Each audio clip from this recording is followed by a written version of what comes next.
Hey, what's up YouTube? It's Dave from Dave's Midlife Crisis, and today we're gonna put a basket on my 010X. So if you need to go get your lunch, you need to go to the hardware store, pick up a gallon of paint, go to Walmart, go to McDonald's, whatever, this is what you do. Oh yeah, the legal disclaimer. I don't endorse this. You're doing it at your own discretion, not just because I said it was a good idea or it worked for me. So this is my 010X. It's actually a Turbowheel Lightning, which is the same thing. And I've looked all over the internet and could not find a way to mount a basket on it. So I just got creative, and here's how we're gonna do it. Okay, so here's what you're gonna need. You're gonna need a basket. I'm just using a milk crate, but you can use a wire basket. You can use a box that you made out of plywood, doesn't really matter. You're gonna need a basket. You're also gonna need some L brackets, and you do want them to articulate. I just bought these at a local hardware store. This was like $7. These were like $4 each, and then I put a bolt in there, and that's it. Other than that, you're going to want to drill them out to make them fit over the axle on your scooter. And then you're gonna wanna shave off, just a little bit. And I'll show you why we're gonna need to shave that off. You're gonna shave off just a little bit of that so that it'll fit on the scooter. We're just gonna remove one nut at a time, and this is where we're going to attach our first bracket. All right, so to attach them to the scooter, you're gonna remove one of the nuts on the right rear side of the tire, or the wheel rather. You're gonna slip this over, and as you can see, the reason we need to cut out is because we don't want this getting all marred up right there.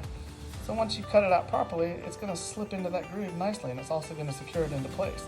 And we're just gonna put the nut on and lock it down. Okay, now if your brackets are just a little too long like mine, then you're gonna wanna cut them so that they're even. So what we're trying to do is we want it, about right there. So we're gonna take about 1/4 of an inch off each one. You're gonna look for something like that, where they're just kind of barely touching or touching, whatever. You just don't want them overlapping. What I've done is I've used a piece of wood, but you can use a piece of metal if you've got that, which would probably be better, but I've just got a piece of wood handy.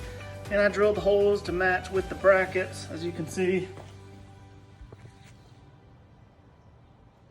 And I'm going to bolt the milk crate onto this. And this is it. This is the final product. As you can see here, I've tilted the basket back slightly because once you stand on it, it's going to straighten up. Okay, when you hit bounces and all that sort of thing, you're gonna have a level basket, which is what you want.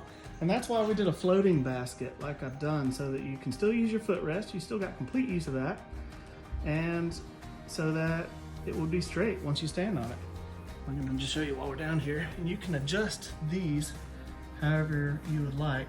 That's why we did an articulating bracket, so that based on your weight limit, once you stand on it, your basket's straight.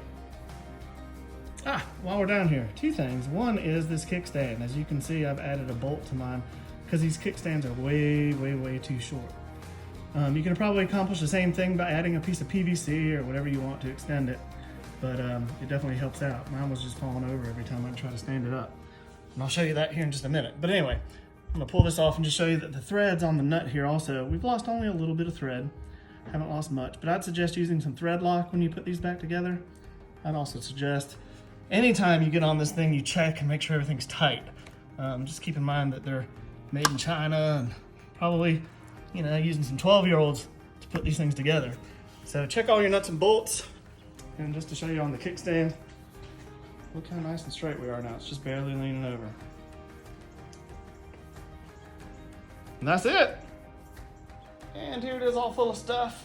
That's not even much stuff, as you can see, but you can hold a ton. You can go shopping in this thing now. And just so you know, when you're ready to take it off, all you have to do is unbolt it from the axle and remove it. It's just 2 quick bolts. Take you 5 minutes or less. Problem solved. So that's it. That's everything on this one. Please subscribe to my channel. It's Dave's Midlife Crisis, because we're gonna do all kinds of cool stuff. Next thing I'm gonna do is I'm gonna take you for a ride in this.